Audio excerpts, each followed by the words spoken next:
Pro 1, kanal informasi dan inspirasi. Kanal informasi dan inspirasi. Pro 1. Selamat pagi pendengar, senang sekali saya Sarah Meilina bisa menemani pagi Anda dalam acara Batam Menyapa pada hari ini. Kami bersiaran tunda di gedung OJK Kepulauan Riau. Dan kami tengah berada di ruangan Kepala OJK, Otoritas Jasa Keuangan Kepulauan Riau. Dan saya sudah bersama dengan Bapak Sinar Dananjaya. Selamat pagi Bapak. Selamat pagi Mbak Sarah, selamat pagi para pendengar RRI. Pak, berapa bulan di Batam Pak? Kerasan gak Pak? Alhamdulillah udah dari bulan Juni ya, sekitar 4 bulan dan alhamdulillah sangat-sangat betah sih di Batam. Dari sisi makanannya, Kulinernya Pak ya? iya makanannya cocok, terus kemudian geografisnya juga cocok, ibaratnya kalau mau ke Jakarta juga direct flight banyak kan kayak gitu kan ya. Terus mau belanja juga lengkap. Iya. Semuanya adalah di Batam, tinggal uangnya aja. Ngomong-ngomong uang Pak, Otoritas Jasa Keuangan. Ini kan bukan produk baru ya Pak ya? Bukan barang baru. Okay. Setelah boleh di-spill nggak Pak kepada masyarakat kita bahwa OJK ini jenis kelembagaannya apa, kemudian juga apa fungsi dan pengawasannya? Baik, terima kasih Mbak Sarah dan para pendengar. Jadi Otoritas Jasa Keuangan ini lahir berdasarkan undang-undang Mbak. Jadi Undang-Undang Nomor 21 tahun 2011. Dan tugas dari OJK ini sebetulnya adalah mengatur, mengawasi dan melindungi. 3 hal ini adalah besarannya. Mengatur dan mengawasi, melindungi apa dan bagaimana. Tapi sebelumnya saya mau ngobrol dulu terkait dengan lahirnya OJK ini. Jadi OJK ini dulu lahir dari beberapa fungsi yang ada di lembaga sebelumnya. Jadi fungsi pengawasan pengaturan perbankan itu dulu ada di Bank Indonesia. Kemudian sejak lahirnya undang-undang ini beralih ke OJK. Kemudian ada juga fungsi pengaturan dan pengawasan di bidang pasar modal dan industri keuangan non-bank yang sebelumnya ada di Kementerian Keuangan atau Bapepam LK dulu kita kenal. Nah ini sekarang beralih juga ke Otoritas Jasa Keuangan. Jadi Otoritas Jasa Keuangan ini adalah memiliki fungsi peranan pengaturan pengawasan yang dulunya itu dilakukan oleh 2 lembaga besar nih, Kementerian Keuangan atau Bapepam LK dan Bank Indonesia. Dan setelah lahirnya OJK, jadi ternyata tidak hanya fungsi pengaturan pengawasan yang ada di lembaga sebelumnya, ditambah satu lagi fungsi, yaitu fungsi terkait dengan perlindungan konsumen. Jadi karena dirasa bahwa konsumen-konsumen di sektor keuangan, sektor jasa keuangan ini perlu dilindungi. Jadi ada fungsi tambahan di OJK ini adalah fungsi perlindungan konsumen. Nah, jadi 3 hal inilah yang ada di OJK dan sektornya ada dari pasar modal. Pasar modal ini kita juga mengawasi Bursa Efek Indonesia, ada juga sekuritas, manajer investasi seperti itu, dan ada di perbankannya dari sisi bank umumnya, bank perekonomian rakyat syariah dan BPRS. konvensional, ya BPRS seperti itu. Industri keuangan non-banknya juga kita mengatur, mengawasi asuransi, perusahaan pembiayaan atau biasanya masyarakat kenal dengan leasing seperti itu. Terus ada dana pensiun, BPJS kesehatan, tenaga kerjaan, itu pun kita awasi seperti itu. Ya, dan dari sisi perlindungan konsumennya kita ada 2 hal nih, 2 wing yang besar yang kita benar-benar pegang teguh amanah kita, yaitu dari sisi preventif. Ini kita preventif itu kita melakukan edukasi, salah satunya ada kegiatan ini. Kita edukasi ke masyarakat supaya masyarakat tahu bagaimana merencanakan keuangan, tahu nanti bagaimana kalau mau pinjam di pinjol harus pinjaman online-nya itu harus yang legal. Terus investasi juga harus investasi yang legal, jangan sampai nanti investasi malah uang kita hilang. Nah, ini upaya preventif. Dan ada upaya kuratif. Nah, nanti kalau misalkan upaya kuratifnya, kalau misalkan ada masyarakat yang merasa dirugikan oleh lembaga jasa keuangan dan memang lembaga jasa keuangannya ini tidak etis atau tidak sesuai dengan ketentuan, ini OJK bisa membantu dalam sisi pembelaan hukumnya seperti itu. Berarti luasan kewenangan OJK kayak unlimited ya Pak ya? Betul, kayak unlimited. Kalau misalkan di pengawasan itu ibaratnya kita dari sisi dari lembaga jasa keuangannya lahir sampai lembaga jasa keuangannya dikebumikan, berkembang biak ya Pak ya? berkembang biak, ya sampai dia punya cabang gitu kan, sampai dia dikebumikan kalau memang ternyata nggak going concern gitu kan. Tapi kita harapkan tetap kita bina terus supaya bisa terus tumbuh dan sehat seperti itu. Oke Pak, kalau di Kepulauan Riau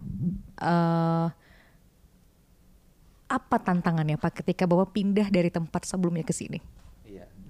Jadi setiap OJK, setiap daerah pasti ada tantangannya ya Mbak Sarah ya. Jadi kalau di Kepulauan Riau ini terus terang kalau saya melihat kalau dari sisi bank umumnya, di sini kan di Kepulauan Riau nggak ada bank umum yang berkantor pusat di Batam atau Tanjung Pinang. Jadi ada bank pembangunan daerahnya itu berkantor pusat masih di Riau. Jadi bank BRKS ya, Bank Riau Kepris Syariah itu diawasi oleh OJK yang ada di Pekanbaru seperti itu.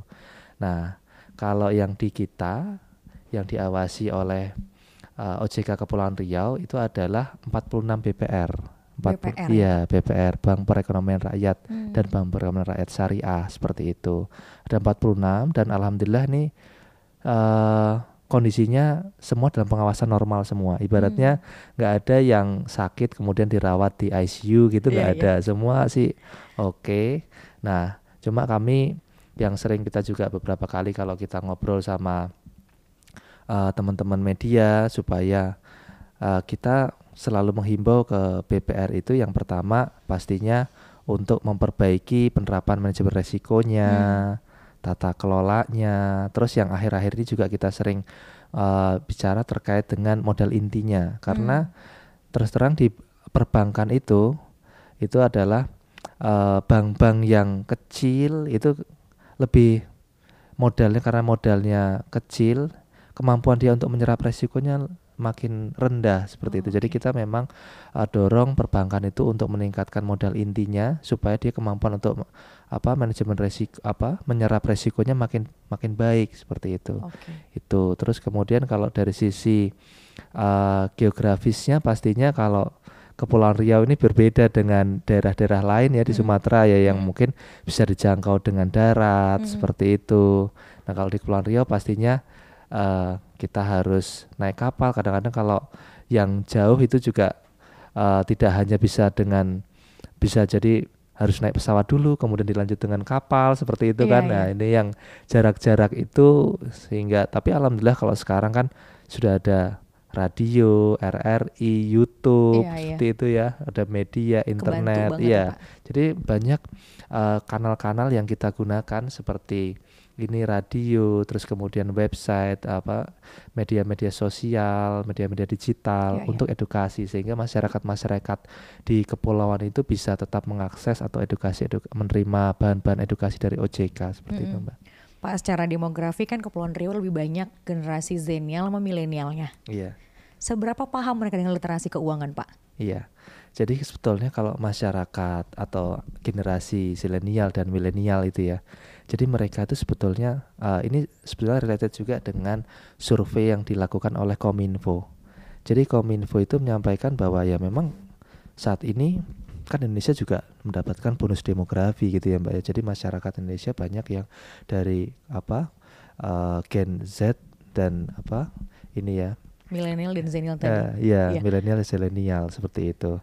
Nah, cuma bagaimana kita mengequip, meningkatkan kemampuan mereka sehingga mereka itu bisa menjadi generasi yang pintar gitu kan. Jadi tidak hanya sebagai, nanti kita harapkan juga mereka nggak cuma sebagai nanti besarnya nggak hanya sebagai karyawan, tapi juga bisa mungkin membuka startup yang berkembang seperti negara-negara maju seperti itu kan. Nah, itu juga tentunya mereka butuh kembali lagi perencanaan keuangan, ilmu terkait perencanaan keuangan. Nah, itu kita OJK juga sering Mbak melakukan edukasi perencanaan keuangan ke generasi-generasi muda supaya mereka apa? Supaya mereka itu lebih aware sejak muda, nggak cuma konsumtif saja, tapi dari muda itu sudah punya goals. Tujuannya nanti kalau setelah lulus kuliah itu mau apa? Kalau tujuan kuliahnya, setelah lulus kuliah dia mau buka usaha, kira-kira untuk usahanya itu butuh modal berapa? Dari awal dia mungkin sudah mulai menyisihkan, sudah tahu mana kebutuhan, mana keinginan, seperti itu. Perencanaan membedakan needs and want aja kita susah ya Pak. Iya, perencanaan keuangannya itu. Iya. Ketika dia nggak punya tujuan, maka kadang-kadang dia punya uang, ya udahlah keinginan lagi gitu kan, bukan kebutuhan gitu. Ujung-ujungnya ya udah dia jadi konsumtif aja gitu. Kalau dia punya goals, aku lulus kuliah mau butuh modal sekian. Nanti kalau modal sekian berarti saya dari sekarang harus mulai nabung seperti itu kan, atau mungkin mulai investasi. Nah itu kita dari awal, kemarin kita juga barusan ada kegiatan di Politeknik Negeri Batam. Yang 500 maba? Iya, yang 500 maba. Jadi kita edukasi mereka bahwa kalau kalian punya uang bulanan itu 10% misalkan untuk sosial lah sama teman-teman gitu kan. Entertain. Iya, gitu sosial. Gitu kan kita memang makhluk sosial kan, kita mungkin harus ngumpul-ngumpul, nongkrong dan lain sebagainya. Atau mungkin ada teman yang lagi butuh gitu kita bantu. 20% untuk nabung, untuk investasi. Terus 30%, kalau misalkan ini sudah punya hutang gitu kan, ya untuk cicilan hutang. Nah, sisanya 40%-nya itu untuk yang lain-lain, yang untuk benar-benar kebutuhan pokok, untuk biaya rumah tangga itu kalau memang sudah berkeluarga, seperti itu. Berarti rumusnya gini ya Pak, gaji UMK di Batam kan 4,3 ya? Iya. 4,3, 10% dari 4,3, 430.000. Iya. Itu buat entertain tadi. Sosial, iya. Mau traktir teman kayak. Zakat, infak, sedekah, traktir teman, iya kan? Oke, dah include ya Pak di situ. Iya, di situ. Oke. 20%-nya buat investasi atau nabung. Investasi, nabung. Sisanya baru kebutuhan primer. Iya, sisanya ada yang buat cicilan hutang, 30%-nya. Oke. Jadi kalau misalkan hutang jangan besar-besar, pasti nanti cicilannya itu 30% aja, seperti itu. Gak nyesel ya dengar dari Batam ya? Kita aja udah segede gaban ini, gitu hitungannya gitu kan Pak ya. Meskipun kan kita banyak ngebaca di atau ngeliat juga di Instagram ya Pak, tapi kan persentase perhitungannya nggak dikasih tahu, cuman kayak diisiin buat ini gitu. Tuh kan 10% malah entertain dan include lah semuanya gitu kan Pak. Oke. Baiklah Bapak. Pak tadi Bapak bilang ada investasi, ada tabungan, ada asuransi ya Pak ya. Itu tingkatannya yang mana yang paling tinggi Pak? Kayak akan ada kayak level pemula harus ngapain dulu. Jangan kan, apalagi kita suka tergiur loh Pak sama masih muda, ganteng, keren, tajir pula kan Pak. Ya gitu gimana Pak? Iya Mbak Sarah. Jadi ini kita juga selalu sampaikan. Kadang-kadang teman-teman apalagi anak muda gitu kan, mereka adrenalinnya kan masih kuat gitu ya. Mereka ingin yang high risk high return gitu kan, ingin investasi yang returnnya tuh segede-gedenya gitu kan, tapi jadi lupa nggak nabung, nggak nyiapin dana darurat gitu kan. Nah ketika kalau misalkan semua uangnya diinvestasi, namanya investasi itu kan returnnya kadang bagus, kadang ekonomi lagi turun ya ikutan turun gitu kan, nggak pasti kan. Beda sama tabungan. Kalau tabungan ya memang sudah deposito udah dipatok per bulan misalkan 4%, ya udah dia akan terima 4% gitu kan. Nah, tapi kalau investasi enggak, tergantung dari banyak faktor seperti itu kan. Nah, untuk itu kita selalu sampaikan, yang pertama kalian harus lakukan adalah kalian harus punya namanya tabungan. Tabungan dulu pemula. Iya. Jadi jangan sampai masyarakat itu pertama langsung nggak punya tabungan tapi mau investasi. Tapi nanti suatu saat pas investasinya lagi turun, dia butuh duit, jadi anaknya sakit, dia butuh dana darurat, akhirnya dijual lah emas, padahal emas pada saat itu harganya sekarang lagi turun, atau sahamnya lagi turun, kan jadi nggak maksudnya returnnya jadi nggak maksimal seperti itu. Jadi kita selalu sampaikan, jadi kalau sebelum mau melangkah ke investasi, kita harus punya dulu yang namanya tabungan. Habis itu kita juga harus punya misalkan asuransi kesehatan, misalkan seperti itu. Iya, nah kalau misalkan setelah kita punya tabungan, setelah kita punya asuransi, syukur-syukur kalau dari kantornya memang ada asuransi kesehatan, itu sih udah tenang, atau ada BPJS kesehatan seperti itu kan. Terus kita harus punya juga dana darurat.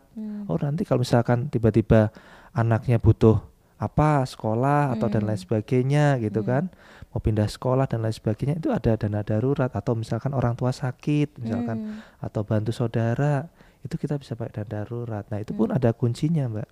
Dana darurat itu misalkan untuk satu orang, misalkan kalian single, misalkan 2 kali dari biaya bulanan seperti itu. Kalau misalkan sudah berpasangan ya berarti kali 2, berarti 4 kali, misalkan seperti itu. Ada rumus-rumusnya. Nah setelah dana darurat punya, nah ini kita harus punya yang namanya investasi. Kenapa investasi? Karena kembali lagi kalau kita cuma nabung, nggak berkembang. Iya, nggak berkembang. Rate kita kan misalkan cuma 3%, atau tabungan biasanya kadang-kadang malah cuma 1%. Tahunan kan Pak ya? Iya, 1% setahun. Iya. Padahal inflasi BI kemarin sekitar berapa? 3 atau sekitar plus minus 3. Iya, plus minus 3. Berarti kan uang kita mungkin kita nabung dapat 1%. Iya. Tapi habis itu karena inflasinya 3% jadi sama aja dong, kita nggak. Jadi misalkan kita mau nabung untuk rumah harga 500 juta gitu ya, kita udah nabung dapat 500 juta, begitu 5 tahun kemudian kita dapat rumah 500 juta, harga rumahnya udah naik lebih tinggi gitu kan. Jadi itulah kita butuhnya inflasi gitu, butuhnya investasi gitu, supaya uang yang kita dapat itu nggak kalah sama inflasi gitu. Jadi ibaratnya kita bisa mengalahkan rate inflasi itu ya dengan cara investasi. Tapi harus kembali lagi, kita harus tahu bagaimana cara memilih investasi yang tepat sesuai dengan ibaratnya selera resiko kita atau risk appetite kita. Kadang-kadang ada masyarakat yang mungkin punya selera resiko ya agresif. Oh dia bisa mungkin investasi di apa misalkan saham, atau mungkin kalau ada yang moderate, sahamnya saham-saham tertentu, saham-saham yang kapitalisasinya besar atau liquid seperti itu, atau mungkin investasinya di surat berharga negara seperti itu. Tapi kan itu dana-dana yang digunain bukan untuk kebutuhan sehari-hari kan Pak, uang nggak kepake. Iya, uang nggak pakai. Nanti endingnya malah yuk invest yuk gitu, taunya uang beli cabai. Kan nggak mungkin kan Pak ya. Itu jadi itu memang kita harus benar-benar paham perencanaan keuangan itu. Kita harus tahu cara mengatur uang. Jadi ternyata perencanaan keuangan itu kayak ibaratnya kita adalah seni Mbak. Seni kita mengatur uang. Untuk apa? Supaya nanti kita mencapai tujuan ibaratnya keuangan kita ke depan. Misalnya kita tujuannya mau apa, mau beli rumah atau apa, itu bisa tercapai. Jadi tujuan perencanaan keuangan adalah seni bagaimana kita mengatur keuangan kita sehingga kita bisa efektif, efisien mengelola uang dan mencapai tujuan misalkan keluarga sejahtera. Seperti itu. Pak, Sarah kan pernah tuh beli buku di toko buku bekas di Jodoh. Jadi waktu itu bukunya setebel ini, ternyata berbahasa Inggris, ternyata si pemilik sebelumnya beli di Singapura. Dan itu ternyata buku untuk anak umur 5 tahun. Di buku itu diajarkan bagaimana anak kecil bisa mengelola uang belanjanya sendiri tanpa intervensi dari orang tuanya. Sedini itukah Pak kita mengenal keuangan? Betul Mbak Sarah. Jadi itulah kenapa OJK itu juga sekarang kita ibaratnya kita punya berbagai program. Untuk yang pelajar itu kita ada namanya program kejar, 1 rekening 1 pelajar, atau kita wajibkan 1 pelajar itu punya 1 rekening supaya mereka itu bisa nabung di rekening masing-masing anak itu. Jadi mereka bisa paham tentang apa menabung, punya habit menabung dari kecil. Terus kita juga punya terbitin berbagai majalah, bahkan untuk TK itu pun kita juga kayak majalah kartun-kartun untuk TK untuk supaya mereka mau menabung seperti kita juga terbitin Mbak, edukasi seperti itu. Dan untuk anak-anak yang suka digital, kita even bikin learning management system Mbak, online yang bisa diakses. Itu bisa ada pelajaran untuk tingkat perguruan tinggi, tingkat SMA, bisa diakses di situ. Dari sisi modul, ada modul terkait perencanaan keuangan, nabung atau asuransi, pasar modal, ada modul-modulnya di situ Mbak. Bisa diakses dan itu free. Iya, jadi masyarakat Indonesia semua, saya rasa kalau memang mau niat belajar keuangan Sekarang nggak ada lagi batasan. Iya. Iya. Ketimbang main Instagram, Iya, sosial media, betul. mending akses Iya. website OJK kan Pak? Iya. Belajar Itu kayak- makin pintar. Iya ya kan Pak ya. Karena gini ngomong-ngomong kan kemarin ada salah satu sekolah, yang Insan Cendikia kan Pak ya, Iya. mewakili Kepulauan Riau, Iya. menang di tingkat nasional. Juara 1. Iya loh. juara 1. Iya. Ternyata mereka ambil pengetahuan itu di websitenya OJK. Iya. Betul. Itu keren kan? Iya. Kita betul. akan bahas hal-hal keren lagi Iya. setelah jeda berikut ini. Tetaplah Iya. bersama kami di 105,1 FM RRI Programa 1 Batam. RRI IKN, program khusus dengan sajian informasi aktual dan akurat. Ekonomi, pendidikan, teknologi, sosial, budaya, sebagai media negara kesatuan untuk dunia. RRI IKN disiarkan langsung dari kawasan Ibu Kota Nusantara melalui FM 98,3 MHz dengan teknologi penyiaran terkini secara multiplatform. RRI IKN, Smart Mendunia. Pro 1.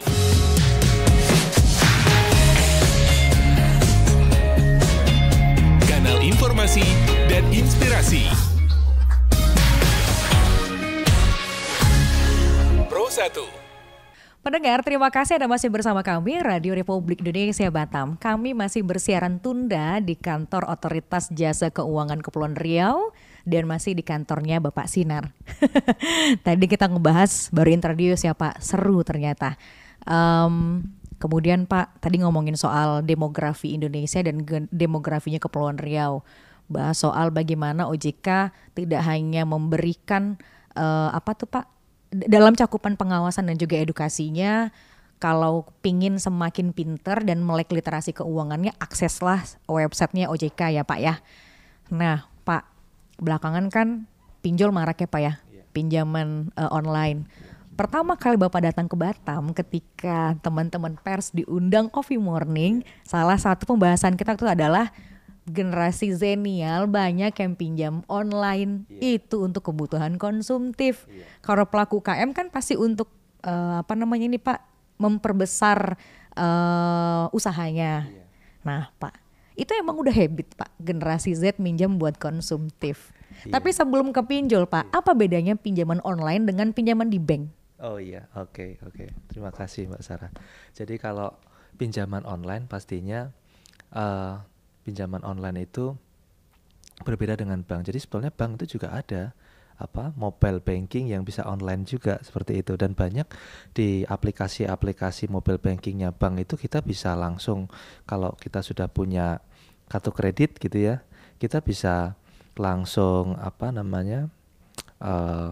dana tunai gitu, mencairkan dana tunai langsung cari ke rekening kita. Tapi berbedanya dengan pinjol, kalau pinjol ini sebetulnya lembaganya namanya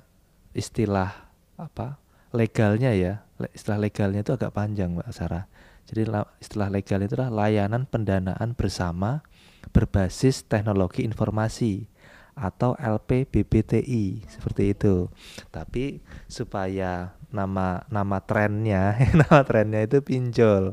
Jadi pinjol itu sebetulnya bentuknya itu kayak pasar Mbak. Jadi dia tuh kayak ibaratnya kayak satu sistem yang ada di tengah gitu kan.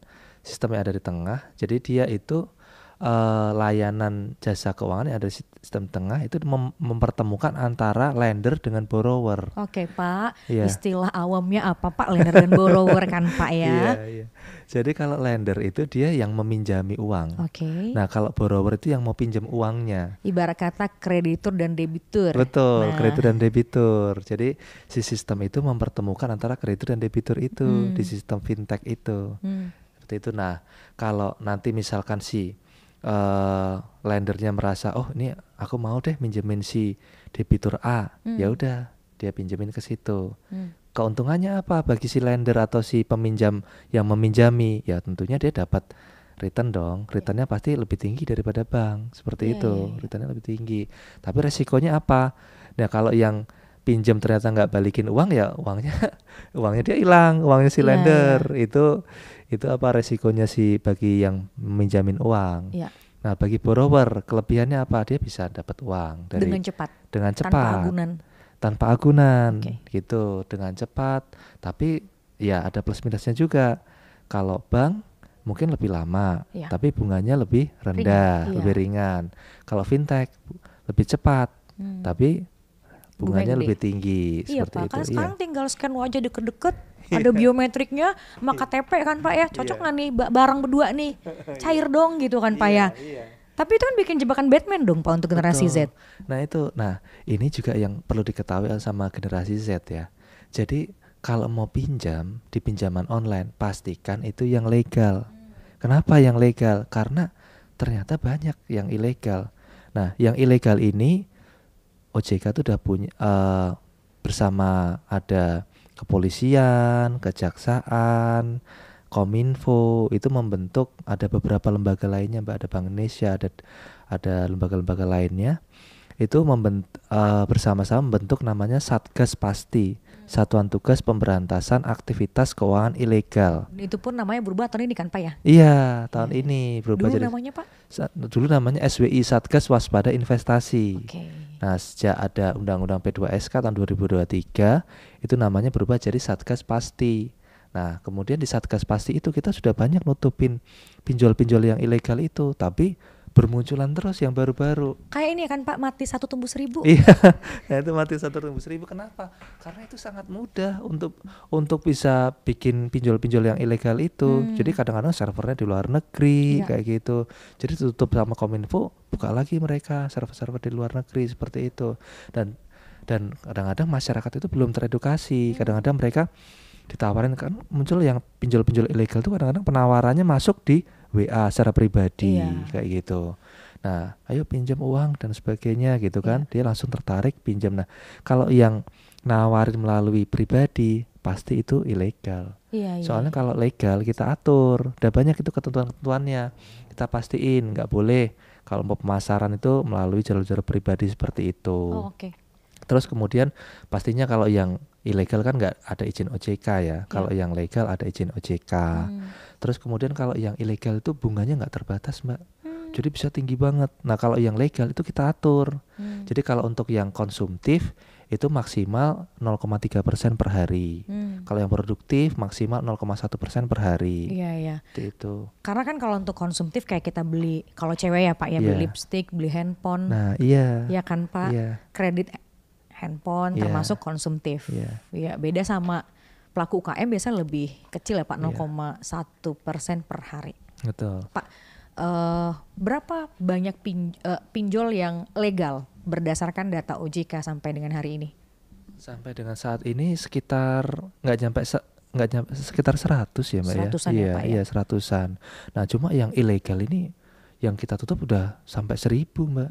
Udah banyak sekali seperti itu. Nah jadi karena yang ilegal ini ngeri banget loh. Itu harus benar-benar kita waspadain karena banyak kan kita dengar berita atau ada yang bunuh diri akibat pinjol yang ilegal. Kenapa? Karena mereka ternyata cara nagihnya itu benar-benar nggak etis. Jadi ada yang pinjol-pinjol ilegal itu mereka mengakses foto-foto pribadi di HP kita, terus kemudian foto-fotonya mungkin diedit dulu, terus disebarin ke kontak-kontaknya di sana, bahwa dia menipu dan lain sebagainya, nggak bayar hutang. Padahal itu kan kontak-kontaknya itu bisa jadi kontak, kalau dia pegawai kontak bosnya atau kontak teman kerjanya kayak gitu kan. Kejadian kan Pak di OJK sendiri ya. Itulah makanya jadi dia kayak reputasinya udah hancur aja gitu kan di kantor kan. Jadi dia kayak benar-benar, jadi yang pinjol ilegal ini benar-benar resikonya sampai ada yang dipecat kayak gitu, sampai rumah tangganya rusak dan lain sebagainya. Nah ini benar-benar jadi masyarakat kita selalu kalau edukasi ke masyarakat tuh selalu nyampein bahwa pastiin tuh ini pinjolnya itu pinjol yang legal gitu. Nah pinjol legal itu gimana kalau misalkan nggak tahu ya, kadang-kadang kita kita OJK juga sering nerbitin siaran pers Mbak, menyampaikan bahwa yang legal tuh ini loh nama-namanya seperti itu. Nanti di-share ya di link YouTube atau di apa ya. Jadi masyarakat bisa akses. Nah, kemudian kalau misalkan kesusahan untuk dapat daftar itu, masyarakat juga bisa akses ke website APPK, aplikasi portal perlindungan konsumen. Nah, di website APPK ini nanti masyarakat bisa tahu, bisa nanya di website itu. Kalau website ini tuh pinjol ini tuh legal atau enggak sih, seperti itu. Atau bisa telepon kontak center OJK di 157 seperti Oke, itu. Pak. Iya. Itu kan kayak sudah di step kedua ketika orangnya sadar bahwa ini legal nggak legal. Terkadang lagi asik nonton drakor dong Pak di aplikasi gratisan. Ada dong backlink, klik di sini, kepencet nggak sengaja. Bagaimana cara mengidentifikasinya Pak bahwa ini ilegal? Iya. Nah, kalau misalkan supaya kita, ya itu kembali lagi, kita harus benar-benar tahu kalau misalkan itu legal atau ilegal itu, kita pertama lihat dia penawarannya dari jalur pribadi enggak. Terus kemudian pada saat kita install, biasanya kalau yang ilegal itu dia minta akses ke seluruh data kita. Galeri, foto. Tapi kalau yang legal itu biasanya dia cuma minta akses ke kamera, mikrofon dan location. Tidak galeri. Bukan galeri, bukan kontak seperti itu. Nah, kalau dia minta akses ke yang seperti itu sudah dipastikan itu ilegal karena kita di ketentuan kita nggak memperbolehkan untuk akses ke data-data yang sifatnya pribadi seperti itu. Iya. Jelas banget ya Pak ya. Iya. Iya. Jadi sebenarnya dari awal juga udah kelihatan pas menginstal. Ya kadang orang nggak sengaja kepencet keinstall lah ya kan Pak. Cuman 3 ya yang diminta pendengar, mikrofon, lokasi, dan kamera. Kalau misalnya dia mintanya galeri, contact by, berarti ilegal. Betul. Barriernya diri sendiri ya Pak ya? Iya. Di jempol sendiri ya Pak ya? Iya. Nah itulah. Jadi masyarakat itu juga kalau Kominfo juga nyampaikan bahwa masyarakat itu banyak yang udah melek digital. Tapi kesadaran terhadap pelindungan data pribadinya itu yang perlu ditingkatin. Iya. Itu yang perlu ditingkatin. Jadi kalau yang ilegal itu nantinya mereka itu nagihnya itu akan ibaratnya tadi itu sadis, maki-maki. Tapi kalau yang legal mereka sudah tersertifikasi Mbak. Iya. Sudah ada sertifikasinya untuk nagih itu gimana. Ada jam khususnya. Kecuali nanti kalau memang ada kesepakatan di luar jam kerja ya bisa. Tapi sebelumnya kita atur. Terus kemudian kalau yang legal itu harus menyediakan layanan pengaduan nasabah. Kalau masyarakat mau ngadu bisa melalui jalur itu seperti itu. Kalau yang ilegal mereka kalau misalkan masyarakat komplain dia nggak ada kayak call centernya seperti itu. Pokoknya kalau yang legal itu menghormati harkat dan martabat manusia. Iya betul. Iya, manggil juga sopan, intonasinya juga bagus gitu ya Pak ya. Pak, generasi Z ini banyak kan minjamnya pinjol legal apa ilegal? Iya. Nah, jadi kalau saya sih ini untuk edukasi untuk semuanya ya, untuk edukasi untuk semuanya ya. Nah kalau misalkan ilegal itu pastinya kan lebih banyak ya Mbak. Tadi sudah ditutup sama OJK udah Mbak 1.000. Itu korbannya juga udah sangat banyak Mbak. Nah itu nih kalau misalkan sampai teman-teman ada yang merasa ini ternyata ilegal baru nyadar setelah pinjam. Itu apa yang harus dilakukan? Yang pertama, kalau punya uang ya lunasi aja langsung. Kalau enggak nanti keburu data pribadi Anda disebarin atau di apa gitu kan. Nama baik Anda dicemarkan di kontak-kontak Anda gitu. Jadi segera lunasi kalau memang punya ada dana. Nah, kemudian yang kedua, laporkan ke Satgas pasti tadi itu. Atau ke call center OJK 157 seperti itu. Nah, kalau enggak sanggup membayar, ajukan keringanan. Ajukan keringanan seperti pengurangan bunga, perpanjangan waktu. Nah, tapi jangan, ini pelajaran juga nih bagi masyarakat atau teman-teman adik-adik ya. Jadi kalau sudah ada yang dipinjol ilegal, jangan terus lunasinya dengan cara buka lagi pinjol ilegal yang lain gitu. Gali lubang, tutup lubang. Jadi kalau gali lubang, tutup lubang, nanti makin lama makin gede Mbak. Iya. Gitu. Jadi nanti terus yang nagih juga makin banyak gitu.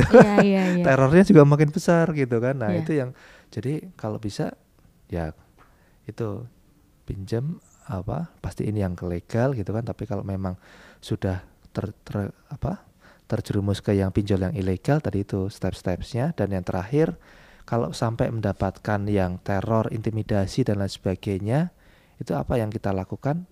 Ya kita bisa lapor ke kepolisian, Mbak.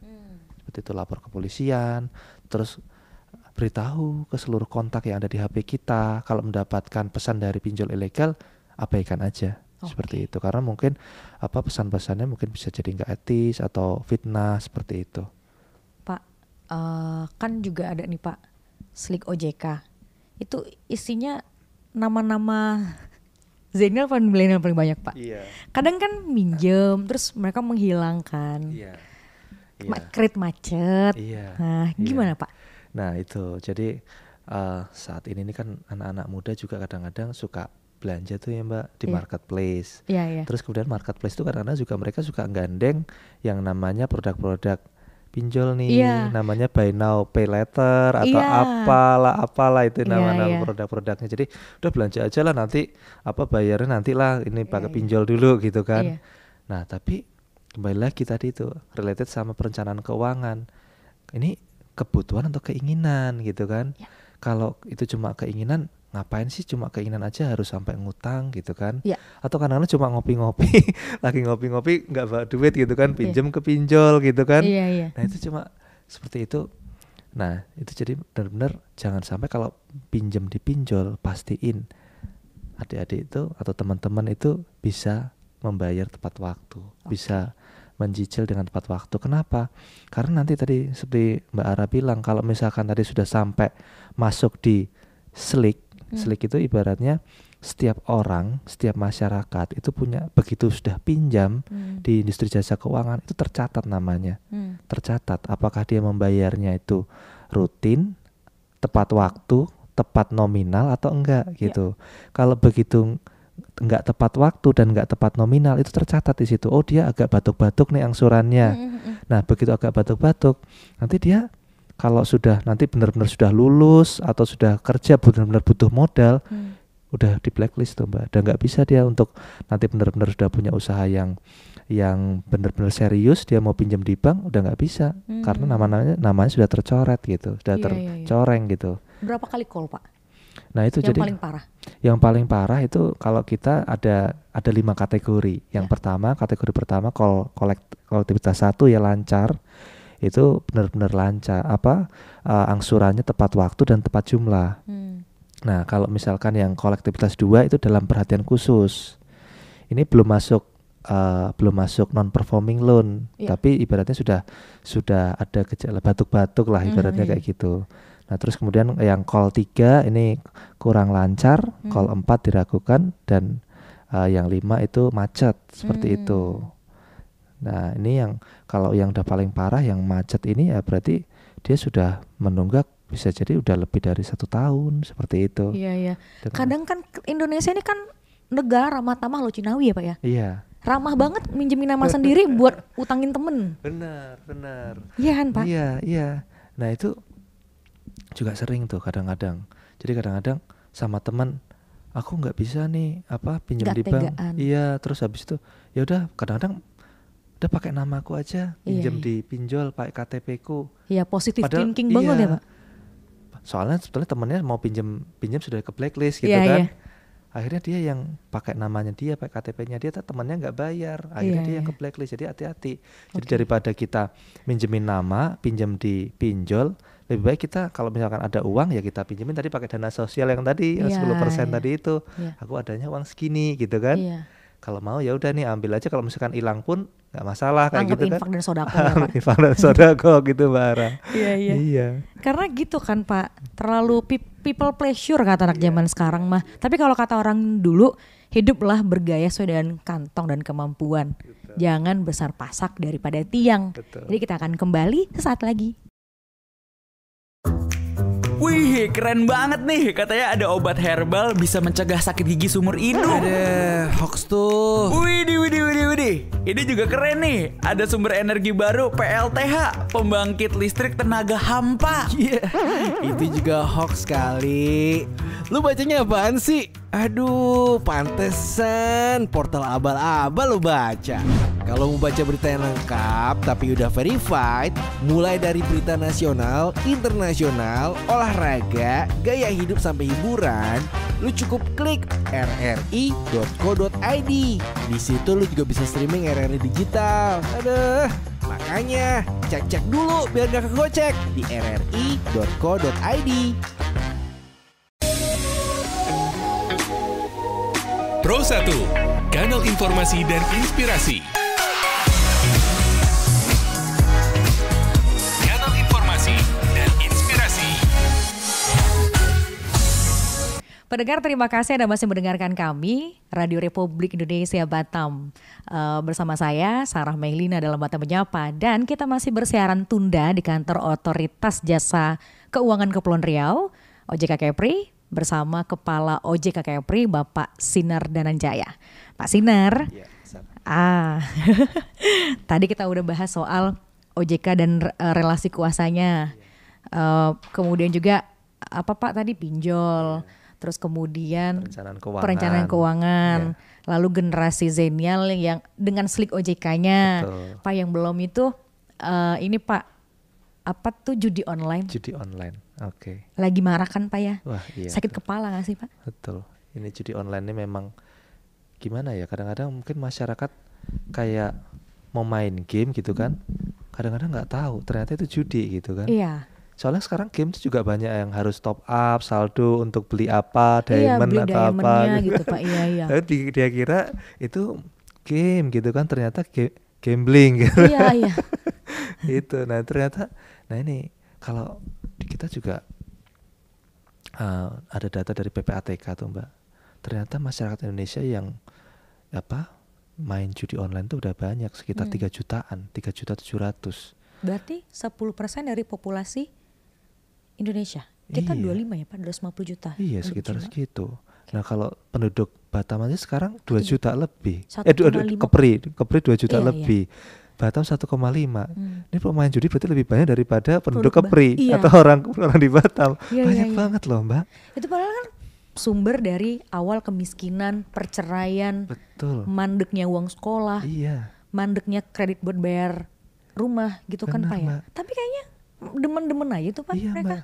Jadi kalau menurut data PPATK ini ternyata 80% pemain judi online ini adalah masyarakat berpenghasilan rendah. Menengah ke bawah. Lagi gabut judi. Nah itu kadang-kadang gabut, kadang-kadang udah pengangguran gitu kan. Maksudnya belum ada income yang pasti per bulannya. Tapi ternyata gabut main judi, uangnya makin hilang gitu kan. Karena sebetulnya kadang-kadang masyarakat mungkin merasa bahwa dengan judi online itu bisa jadi penghasilan tambahan. Tapi judi online masa sih ya bandarnya mau kalah gitu kan Mbak, nggak mungkin juga kan pasti. Iya Pak, iya. Pasti kan yang jadi korban kan jadi pemain-pemain judi online-nya juga kan gitu. Iya. Nah itu padahal ini banyak masyarakat menengah ke bawah atau penghasilan rendah itu yang ikut di sana, dan kembali lagi ternyata judi online ini bahaya banget loh. Jadi judi online itu ternyata ada sanksi pidananya. Jadi pidananya itu pastinya ada sanksi penjaranya gitu kan, bisa ditahan, bisa juga ada sanksi dendanya seperti itu.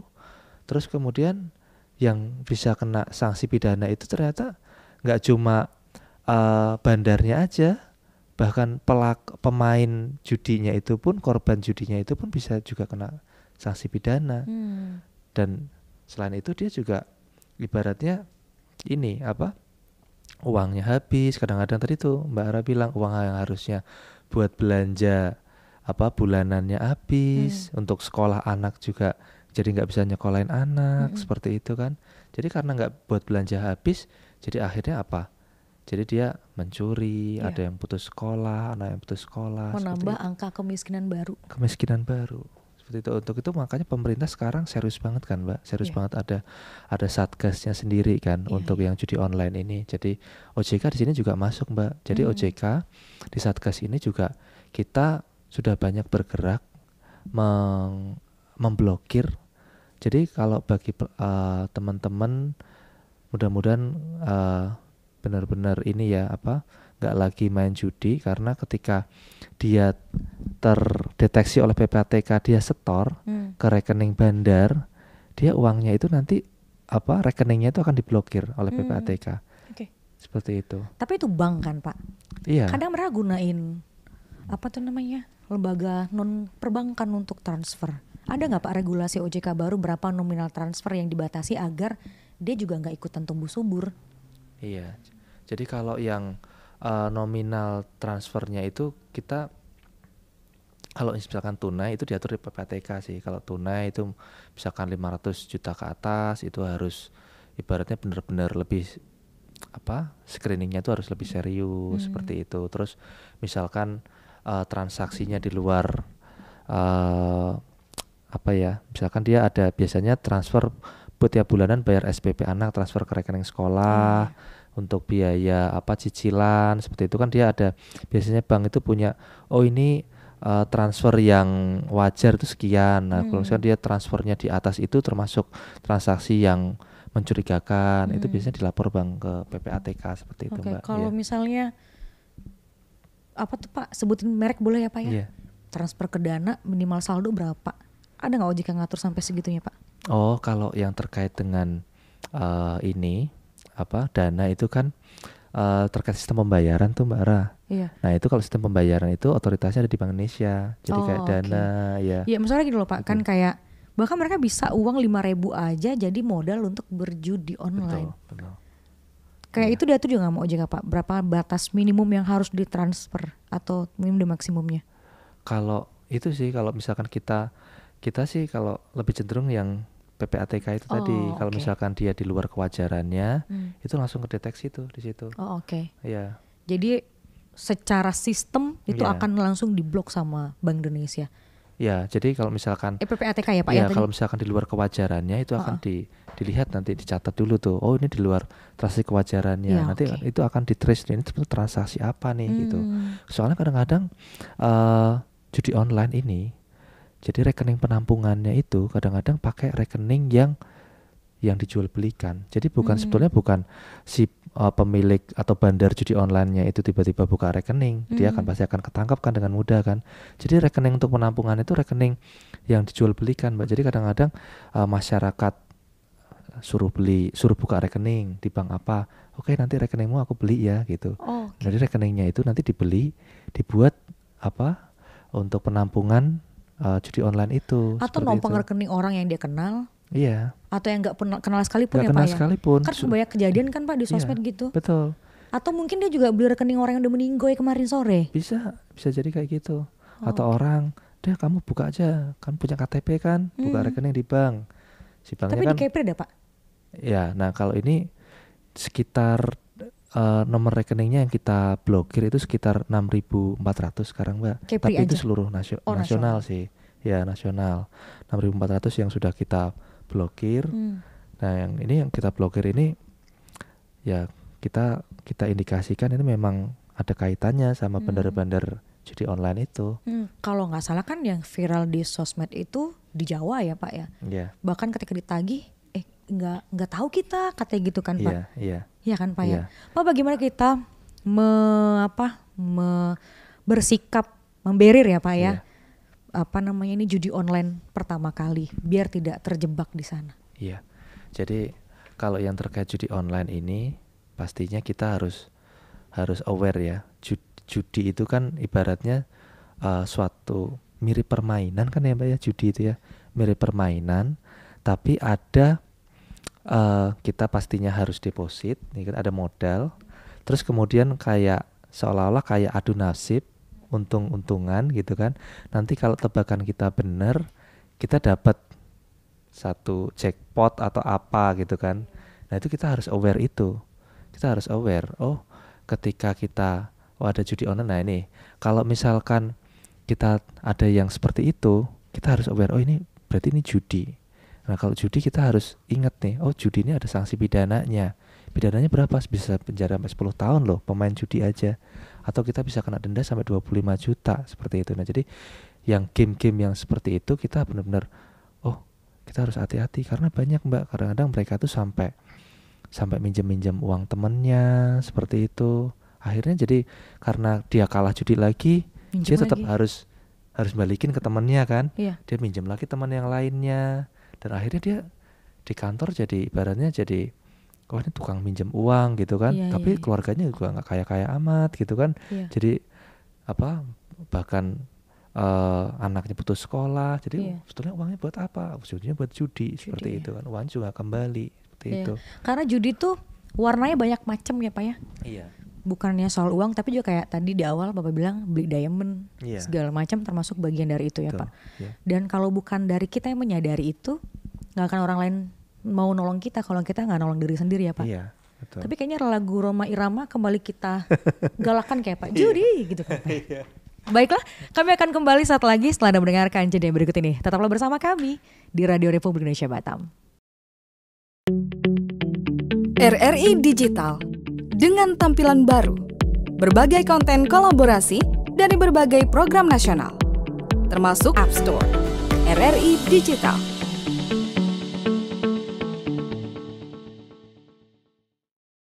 Pro 1.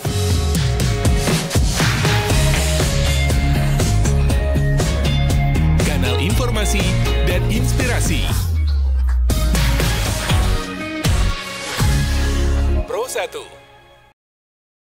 Pendengar, terima kasih Anda masih bersama kami di Radio Republik Indonesia Batam dalam acara Batam Menyapa. Pendengar, kami masih bersiaran tunda dari Kantor Otoritas Jasa Keuangan Kepulauan Riau dan bersama Bapak OJK Kepri, Pak Sinar. Baik, ini benar-benar memberikan sinar informasinya Pak kepada kita semua. Sesuai nama ya Pak. Ya. Pak, ini bahasan terakhir soal investasi bodong. Ini kan mirip-mirip sama pinjol kan Pak ya, sama-sama merugikan. Jenisnya makanannya lain pula begitu kan Pak.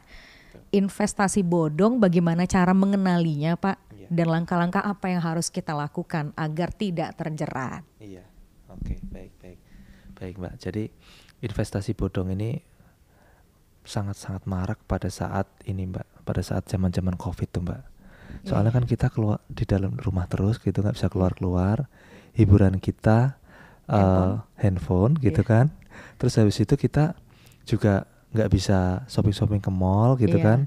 Kita punya likuiditas yang maksudnya ibaratnya ya lebih gitu kan ya, karena kita nggak sering belanja gitu kan.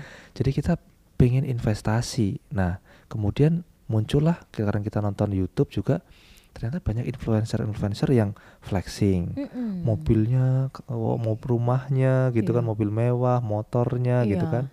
Terus mereka flexing kayak gitu, terus kita tertarik gitu kan. Modusnya macam-macam kan. Waktu dulu ada yang kayak robot trading, jadi kita investasi di suatu robot, nanti robot itu seolah-olah bisa mendeteksi harga saham akan bisa naik atau akan bisa turun, atau ada binary option.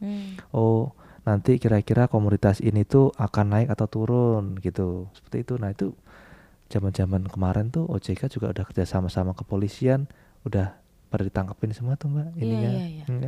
Ada dari Rusia kan sindikatnya Pak. Nah itu kan jadi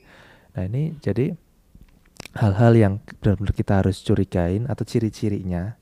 Yang pertama itu pastinya returnnya itu luar biasa, ibaratnya nggak logis. Kalau kita bilang cara ngingetinnya itu adalah 2L, legal dan logis. Iya, legal itu kita pastiin dulu investasi perusahaan yang kita mau simpan uangnya itu legal nggak, ada izin OJK-nya nggak. Karena kalau terkait investasi keuangan itu harus ada izin dari Otoritas Jasa Keuangan gitu. Jadi nggak sembarangan tidak hanya terdaftar tapi berizin. Iya, berizin. Berizin dari OJK seperti itu, terdaftar dan berizin dari OJK. Seperti itu. Jadi ya itu, jadi harus legal, berizin dan diawasi oleh OJK gitu, produknya benar gitu kan. Nah karena kalau yang sudah berizin ini ibaratnya kita sudah ada ininya Mbak, kita lembaga-lembaga investasi itu benar-benar kita pagerin gitu. Jadi nggak sembarangan bisa masuk ke sana. Modalnya juga harus berapa, kita atur semuanya seperti itu. Terus yang kemudian logisnya itu apa? Logisnya itu dia returnnya itu wajar gitu. Jangan sampai returnnya ada yang 5% sebulan atau mungkin 2% sehari kayak gitu kan.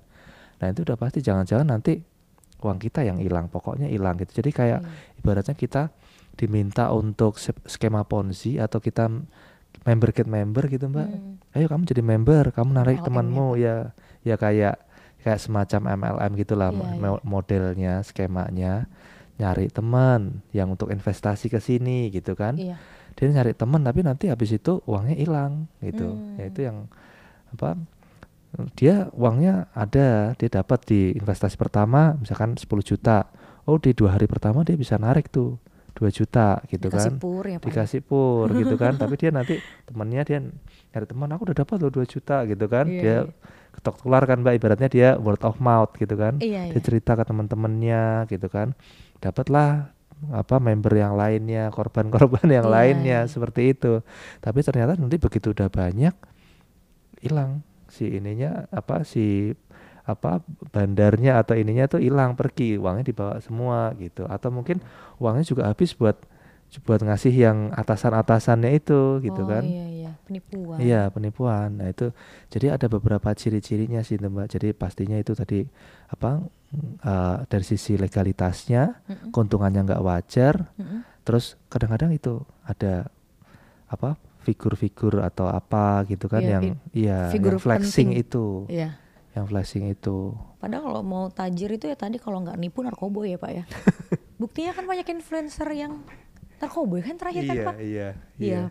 Masa ya cuman gara-gara investasi langsung tajir melintir bawaannya Lamborghini kan nggak masuk di akal ya Pak ya. Iya. Nah itulah. Sederhana itu kan mengenalinya kan Iya. Pak. Nah itulah jadi kalau memang ada yang tajir-tajir seperti itu ya memang ya pertama pastinya kita harus mensyukuri lah dengan kondisi kita saat ini ya, dengan return kita yang saat ini, dan kita juga harus logis karena memang ya investor-investor yang kaya yang sudah besar-besar pun nanti mereka juga butuh proses gitu kan, nggak yang langsung sekejap bisa kaya dengan cepat. Simsalabim. Iya. Perlu selain gini Pak, selain perlu bentuk syukur terhadap apa yang kita dapat, ada tips lain nggak dari OJK Pak biar nggak tertipu investasi bodong? Oke. Jadi pastinya kalau supaya kita nggak tertipu sama investasi bodong itu pertama kita tadi itu Mbak, kita paham perencanaan keuangan tadi itu. Kita pastinya pertama tabungan gitu kan ya. Kita nabung pastiin juga di kan kalau nabung kan pastinya di bank ya. Di bank-bank yang pastinya sudah, kalau rata-rata kalau bank sih sudah berizin sih Mbak, berizin BPR maupun bank umum semua sudah berizin sih. Nah kalau ada teman-teman yang percaya sama bank asing gitu kan, ada juga teman-teman yang percaya sama bank pemerintah, atau juga teman ada yang suka sama bank pemerintah daerah atau bank perekonomian rakyat, seperti itu sih silahkan aja. Tapi kemudian kita juga harus punya tabungan, terus kemudian kita juga punya asuransi. Nah terakhir yang investasi. Nah investasi itu kita harus pastiin investasinya kalau kita memang selera resiko kita rendah, ya kita investasinya misalkan di reksadana. Reksadana atau mungkin di surat berharga pemerintah yang pastinya kan kita berharap pemerintah kita going concern dong, keuangannya bagus seperti itu. Itu sih tips-tipsnya. Karena emang goal kita 2045 ya Pak. Iya, Indonesia Emas. Iya. Dan investor PMDN ya Pak. Iya. Ada berinvestasi di Indonesia dan anak mudanya lebih menguasai ketimbang ya belajar di Singapura lah Pak ya. Iya, betul. Hampir 80% kan mereka anak mudanya yang berinvest. Tapi tadi tidak ujuk-ujuk dicapai di era ini. Bagaimana kalau kita kan punya OJK ya Pak ya, yang terus ngedorong anak-anak dari masa ke masa. Pak, tagline-nya OJK sikapi uangmu ya Pak? Iya, sikapi uangmu dengan bijak. Cakep. Itulah closing hari ini. Dan terima kasih banyak Pak Sinar. Kami atas nama seluruh kerabat kerja yang bertugas mengucapkan pamit undur diri. Saya Sarah Melina, sampai jumpa. Sampai jumpa, terima kasih. Ya. Pro 1, kanal informasi dan inspirasi. Kanal informasi dan inspirasi. Pro 1.